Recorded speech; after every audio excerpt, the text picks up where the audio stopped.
Welcome back नाजरीन। जिस तरह के ब्रेक पे जाने से पहले हमारी हसन से बात हो रही थी कि उनका शौक उनको कहाँ से कहाँ ले गया और अब उन्होंने डिमांड कर दी थी अपने डैड से दुबई में कि जी उनको भी ये इक्विपमेंट चाहिए। लेकिन वहीं से एक बड़ी मज़े मज़े की गुफ्तगू हमारी चल रही है हसन के साथ, वहीं से हम दोबारा कंटिन्यू करते हैं और उनसे उनका जर्नी जो है वहीं से कंटिन्यू कराते हैं, जो हमें बताएं ताकि हम भी उनकी बातों से महफूज हो सकें। जी हसन, जिस तरह के ब्रेक पे जाने से पहले हमारा डिस्कशन चल रहा था और आपकी रिक्वेस्ट जो है डैडी तक पहुंच चुकी थी कि जी दुबई में से जो है आप उसको अरेंज करके दें कुछ।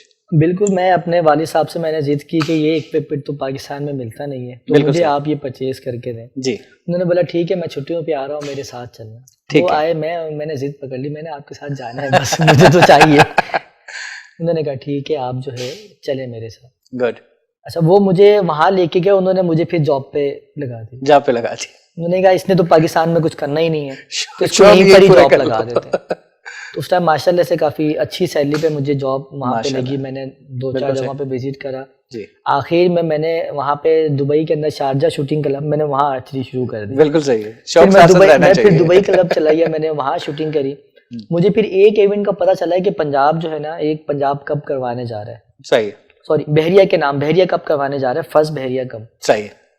मैं गया वहाँ से, मैंने वो परचेज की। वो परचेज करके 1 महीने के विजिट पे गया था, फिर वापस आके मैंने परमानेंट होना था।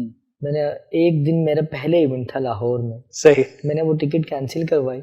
सही। उसके 100 दिरहम मैंने जुर्माना भरा। सही। अब्बू से लड़ा और सीधा लाहौर इवेंट में पार्टिसिपेशन के लिए। वो पहली मरतबा बोल लिया है, पाकिस्तान में जाके खेलना है। प्रोफेशनल बोल हाथ लग चुकी थी। प्रोफेशनल नहीं, बिगिनर। तो बिगिनर 4-4.5 लाख की तो ले ही नहीं सकते ना। बिल्कुल सही, बिल्कुल सही। लेकिन वहां जाने का एक फायदा ये हुआ कि ये पता चला कि इक्विपमेंट इतना महंगा है नहीं।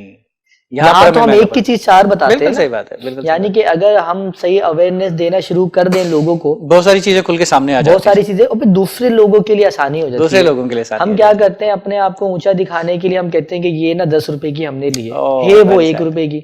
हम उसी चक्कर में हम 2-3 साल जो ले सकता है वो बेचारा हर्ट होके वो सोचता ही नहीं फिर उस बारे में। बिल्कुल, हम वो 2-4 साल हम पीछे रहे। जब मुझे वहाँ इक्विपमेंट की नॉलेज मिली तो मैंने फिर बिगिनिंग लेवल पर वो मैंने इक्विपमेंट लिया। अपने वालिद साहब को मैंने शॉप दिखाई। सही। सर्च मैंने किया पूरा दुबई। बिल्कुल सही। दुकान मैंने ढूंढ निकाली कि इक्विपमेंट कहाँ से मिलता है।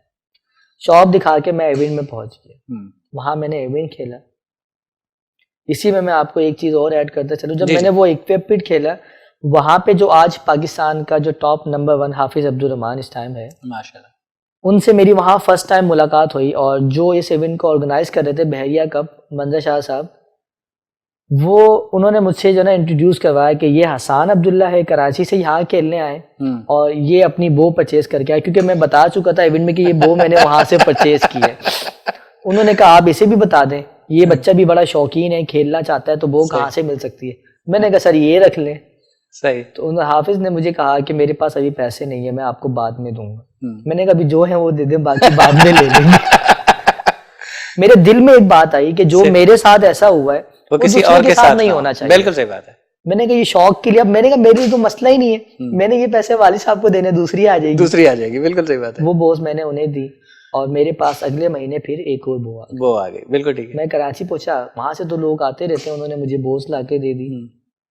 अब हमारे पास 2 बो हो चुकी थी। बिल्कुल सही। अगली दफा हम नेशनल के अंदर आए, हम वहां खेले थे माशाल्लाह। और उसी से फिर हमने पहला कंपटीशन जो scout boy, Sindh boy scout, वहाँ पे स्काउट हेडक्वार्टर के अंदर हमने इवेंट करवाया, उसका अज़्म पाकिस्तान के नाम से माशाल्लाह। और वहाँ पे हमने कोई 30-40 बच्चों को हमने वहाँ पे पहले ट्रेनिंग कैंप्स रखा। ट्रेनिंग कैंप्स के बाद वहाँ पे हमने उनका बाकायदा कंपटीशन करवाया, क्योंकि नेशनल खेलने के बाद हमें पता चल चुका था कि कंपटीशन होते किस तरह से। बिल्कुल सही बात है। जब पता चल गया तो कंपटीशन भी करवाया, बोझ भी आ चुकी थी और थोड़ी सी इंफॉर्मेशन भी आ चुकी थी। लेकिन दुबई में फिर भी थोड़ा सा इक्विपमेंट जो है वो चाइना के बनिस्बत थोड़ा सा कॉस्टली था, वहाँ पे थोड़ा महंगा था। जब हमने वो इक्विपमेंट करवाया, फिर हमने नेशनल, हम दोबारा खेलने के लिए गए। फिर एक जिद सवार थी कि अब जो है ना प्रोफेशनलिज्म पे जाना है। बिल्कुल सही। हम जब नेशनल ग्राउंड में पहुंचते थे तो हमारी टीम तो प्रॉपर होती थी माशाल्लाह, प्रॉपर ट्रैक सूट के अंदर लगता था कि कोई टीम आई है। बिल्कुल सही। बोस वगैरह साथ होती, खेलने के बाद पता चलता था कुछ नहीं आता। ये तो पता होता था कि कोई अच्छी टीम आई है खेलने के लिए। हमने फर्स्ट इंप्रेशन जो है वो अच्छा पड़ता था। सेकंड टाइम जब हम गए नेशनल खेलने तो हमारा इंप्रेशन तो अच्छा पड़ा जी। इक्विपमेंट फिर भी नहीं था, क्योंकि हम वो वहां तक पहुंच नहीं सकते थे इंडिविजुअली कि इतना कॉस्टली इक्विपमेंट परचेज करना, अफोर्ड सारे मिडिल क्लास फैमिली से इतने हाई क्लास थे नहीं, मुश्किल है, तो हम वो इक्विपमेंट ले नहीं पाए। जब वापस हम आए वहां पर आके हमने फिर जो है ना आहिस्ता आहिस्ता हमने कोशिशें करना शुरू की इक्विपमेंट के हवाले से। फिर तो हमने सारी वेबसाइटें छानना शुरू कर दी। अब पता चल चुका था कि इक्विपमेंट आपने लेना किस तरह से। बिल्कुल सही। और एक बो तो हम दे आए थे, एक बो हमने और मंगवा ली, फिर हमने 2 मंगवा ली, फिर 3 मंगवा ली। हमने कहा कि ना होने से बेहतर है कम से कम आप बेसिक प्रैक्टिस पे तो आप बो ले सकते हैं। बिल्कुल सही बात है। जब हमने वो 3 बो मंगवा ली जो 30 मीटर पे रेंज पे इस्तेमाल होती थी, शूट कर सकती थी, अगले साल वो कंपटीशन 50 मीटर पहुंच गया। जैसे जैसे बढ़ते गए कंपटीशन आगे बढ़ता चला गया। वो कंपटीशन जो है ना 50 मीटर पे चला गया। सही। अब वो तो एरो तो वहां तक जाए नहीं, वो तो 30 मीटर वाली। अगले साल फिर वैसे ही वापस आ गए। मेडल नहीं लगा। खेलने तो जाते थे लेकिन मेडल नहीं लगा। बिल्कुल ठीक है। तो इस तरह बड़ी परेशानियों का सामना करते करते फिर मुझे 2016 में आके, बिल्कुल सही, 4 साल बाद मुझे 2016 में आके जो है ना मुझे एक, क्योंकि जब भी इंटरनेशनल कोर्सेज होते हैं तो फेडरेशन क्या करती है, वो डिवाइड करती है तमाम सूबों को। बिल्कुल सही। तमाम सूबों को कि ये इंटरनेशनल कोर्स आया है और आप लोग जो है ना सेक्रेटरी को कहती है कि आप हमें एक एक नाम दे दें। जी। हमने हर सूबे से एक एक बंदा भेजना है। सही। तो जब सबके नाम दिए गए तो उसमें से फर्स्ट मैं ही था यहाँ सिंध में, सिंध से मेरा नाम गया, इसी तरह बलूचिस्तान से, इस्लामाबाद से, KPK से, सबके एक एक नाम गए। बिल्कुल सही। गुड लक ये कि मुझे वीजा टाइम पे मिल गया, सही, बाकियों को नहीं मिला। सही। और मैं इंटरनेशनली जो है ना फर्स्ट कोच बना पाकिस्तान का वर्ल्ड आर्चरी का जिसने लेवल 1 कोर्स किया। माशाल्लाह, बहुत आला। बोझ फिर भी नहीं थी। ठीक है, लेकिन देखिए अल्हम्दुलिल्लाह पाकिस्तान के लिए और आपके लिए एक अच्छी अचीवमेंट तो स्टार्ट हो गई ना। तो सिंध के अंदर ये एजाज सिंध को हासिल हुआ कि लेवल 1 का फर्स्ट कोच जो है वो सिंध से नॉमिनेट हुआ और वो कोर्स करके आया। दूसरों को भी ऑप्शन मिला था लेकिन वो बाई चांस वीजे लेट हो गए तो वो जा नहीं सके, कोर्स निकल गया। तो जब मैंने वर्ल्ड आर्चरी के अंदर जाके मैंने वो कोर्स किया बैंकॉक में, वहां पे 35 ममालिक के प्लेयर, कोचिस और मैनेजर मौजूद थे। तो पाकिस्तान से मैं मौजूद था सिर्फ अकेला, और मेरे साथ एक यूसुफ थे, वो मौजूद थे, वो एज अ मैनेजर मेरे साथ वहां पर गए थे।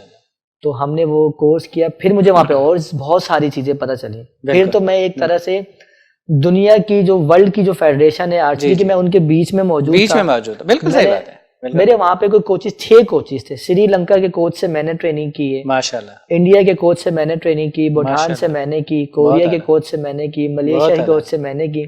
मेरा काम था कि मैं सुबह 6 बजे उठ जाता था और 7 बजे ग्राउंड में, बस बाद में लेके जाएगी, मैं ग्राउंड में होता था। सही।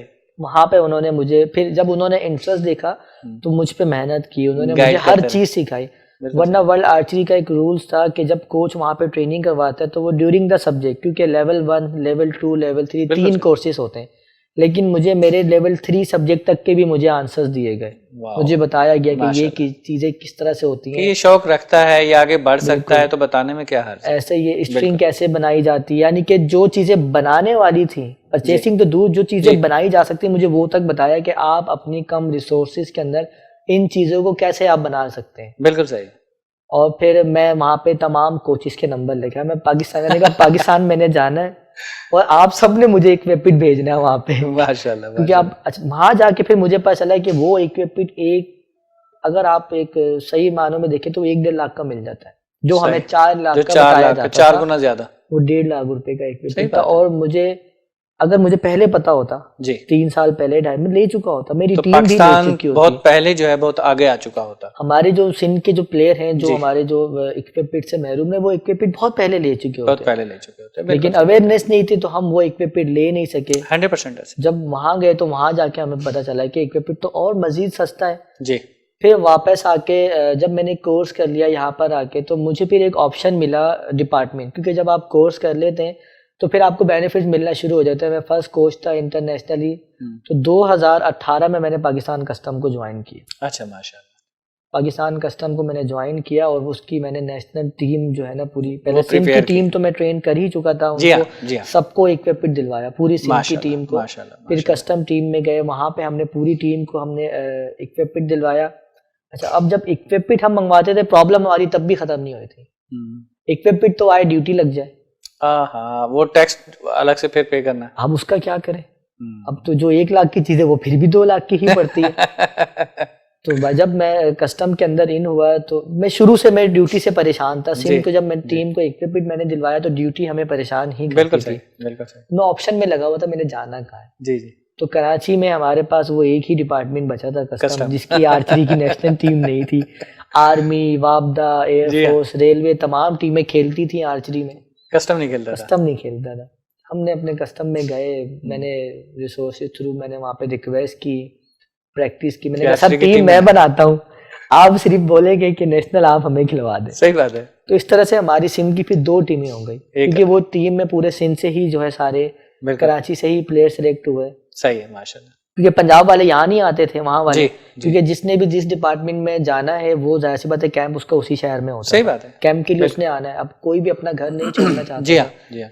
तो हमारी पूरी टीम कराची से ही सिलेक्ट हुई। हमें ये बेनिफिट था कि जो कस्टम का जो हेड ऑफिस था स्पोर्ट्स के हवाले से वो यहाँ गुलशन में कराची में मौजूद था। हमें एक अच्छा ग्राउंड मिल गया, अच्छा प्लेटफॉर्म मिल गया। और जब हमें इक्विपमेंट की प्रॉब्लम थी तो हमने अपने जो सेक्रेटरी थे कामिल हसन साहब उस टाइम, हमने उनसे जिक्र किया कि सर हमें इक्विपमेंट लेना है, हम और मंगवाना चाहते हैं ताकि हम खेलें।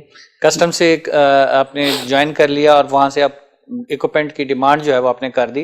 तो यहीं से हम कंटिन्यू करेंगे। एक ब्रेक का टाइम हो जाता है, मुझे ब्रेक के लिए कहा जा रहा है। नाजरीन चलते हैं एक छोटे से ब्रेक के लिए और इंशाल्लाह ब्रेक के बाद दोबारा मुलाकात होती है।